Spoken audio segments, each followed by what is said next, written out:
se está ejecutando de manera muy inteligente. Alerta pueblo, alerta país.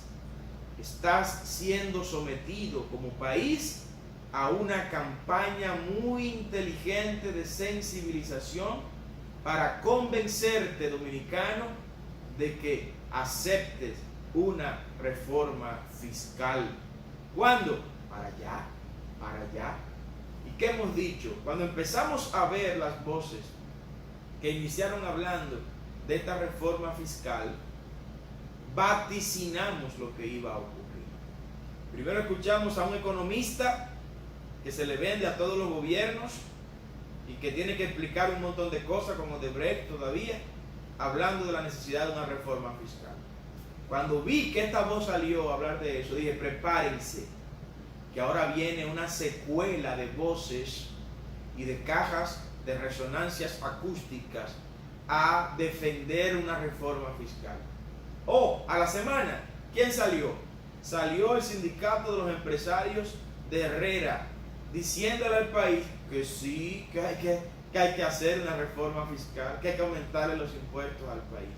Después vino un grupo de exdirectores de la Dirección General de Impuestos Internos, incluyendo el exdirector, el anterior, Magín Díaz, del partido viejo, ¿no? Después de eso, ¿quién vino? Vino un presidente de un partido del sistema, ¿quién? Don Quique Antún, diciendo que sí, que hay que hacer una reforma fiscal. Luego de eso, ¿quiénes vinieron? Vino un grupo de economistas misceláneos de distintos partidos, de distintos intereses, coincidiendo en qué? En que sí, en que hay que hacer una reforma fiscal. Ahora le toca ¿a quién?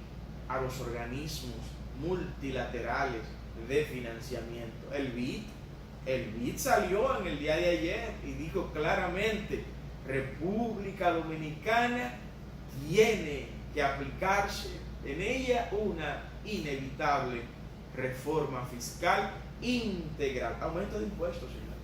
Aumento de impuestos. Este gobierno, como quiere conservar su imagen, no lo está diciendo de manera directa. Está poniendo una serie de elementos satelitales a que invadan. Eso es guerra de guerrilla. En economía también se hace guerra de guerrilla.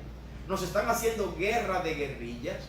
Nos están bombardeando por todos los lados con voces supuestamente autorizadas para convencernos de que aceptemos una reforma fiscal. Y el BID, como organismo internacional, el BID es una de las instituciones que surgió de aquellos famosos acuerdos de Bretton Woods, cuyas instituciones pues usted analizará para qué han servido, pero no han servido para sacar de la miseria nuestros pueblos, lamentablemente.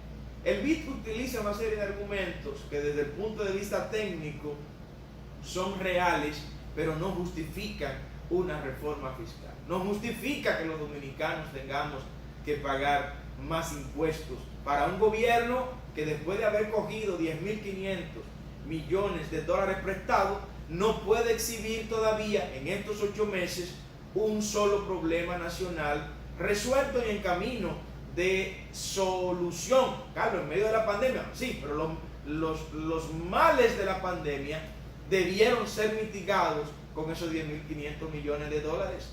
Entre esos males, la reducción en la recaudación, cosa que no ha ocurrido. En este trimestre se recaudó más de lo que se había proyectado recaudar en el primer trimestre de este año. Sin embargo, el gasto público se ha reducido. Se prometió y se proyectó gastar una cantidad de dinero en este primer trimestre y ha quedado muy por debajo del gasto. ¿Qué dice el BID, el Banco Interamericano de Desarrollo? Que nosotros tenemos un gasto de un 16% del PIB, cuando el promedio en América Latina, el gasto es de un 24%. O sea, se gasta menos, el Estado, el gobierno gasta menos en los dominicanos que lo que gastan los otros países latinoamericanos en sus ciudadanos.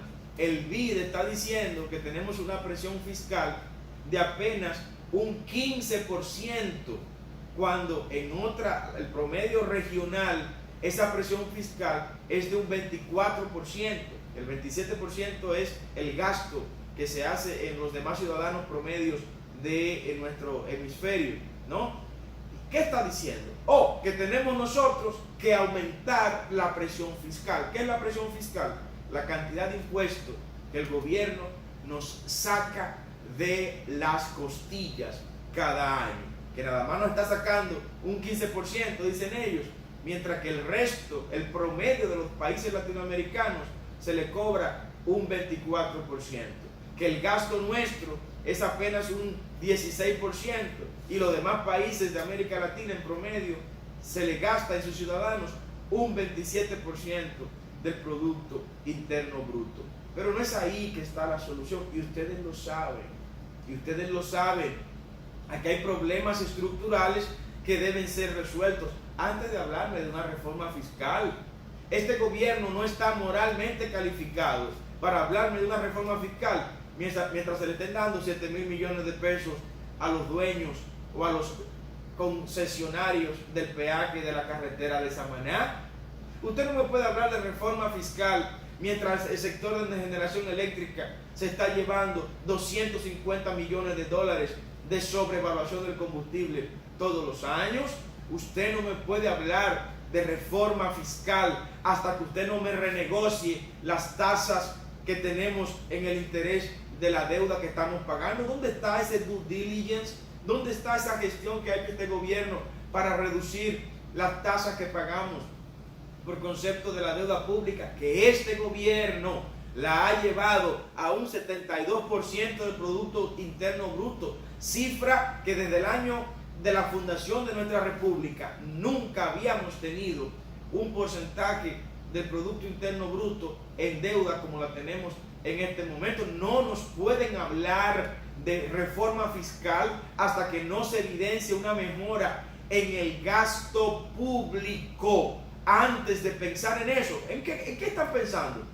¿En grabar las ganancias de los ahorros suyos dominicanos? O sea, es un pecado para usted ahora ahorrar dinero para este gobierno. Le van a aumentar las tasas que le cobran a usted por usted tener sus ahorros en el banco. Está planteando el BID, ¿qué cosa? Ponerle el ITEVIS absolutamente a todo, incluyendo los medicamentos. Ponerle el ITEVIS a los servicios de energía eléctrica, a los servicios de telefonía que ya lo tienen, aumentárselo. Así no se resuelven los problemas de una nación, no. Un gobierno es eficiente en la medida en que le deja dinero a sus ciudadanos en el bolsillo. Déjenle su cuarto a la gente. El dinero que la gente trabaja, déjenselo en los bolsillos. Hagan planes creativos, sean innovadores, busquen otras fuentes de ingreso. ¿Cómo cuáles? ¿Qué impide, caramba, que el Estado dominicano pueda desarrollar en el área empresarial algunas actividades exitosas? ¿Por qué razón un generador eléctrico se lleva 200 millones de dólares al año? Una marca de estas eléctricas, AES por ejemplo, voy a mencionar con nombre y apellido, se gana 200 millones de dólares al año y se envía ese dinero a Arlington, Virginia. ¿Y por qué nosotros no nos podemos ganar 300 millones de dólares con Punta Catalina operando como debe operar? Vamos a buscar otra fuente de financiamiento. Aquí la clave es el empleo. Están planteando eliminar las exenciones impositivas a ciertos sectores del empresariado, que se llevan 245,000 millones de pesos todos los años de exenciones impositivas. Pero ustedes saben que eso también es regresivo si no lo vinculan al empleo. Yo, antes de pensar en eliminar esas exenciones, yo propongo que se vinculen a la creación de empleos. Tú quieres 100 millones de pesos de exoneraciones de impuestos. ¿Cuántos empleos tú me vas a crear con esas exoneraciones de impuestos? Dime, tú vas a recibir 10 millones de pesos de exoneraciones de impuestos. Dígame entonces cuántos empleos por este beneficio fiscal que el Estado le va a dar, usted me va a producir. Pero no. Este gabinete económico de la muerte que dirige la política económica de este gobierno ha evidenciado ya estar fracasado y está conduciendo a este país a un laberinto económico del que lamentablemente se nos hará muy difícil retornar, porque no trajeron absolutamente nada de creatividad, más de lo mismo, más endeudamiento público y más impuestos para los dominicanos. No nos quedaremos de brazos cruzados ante esas intenciones. Gracias por su audiencia.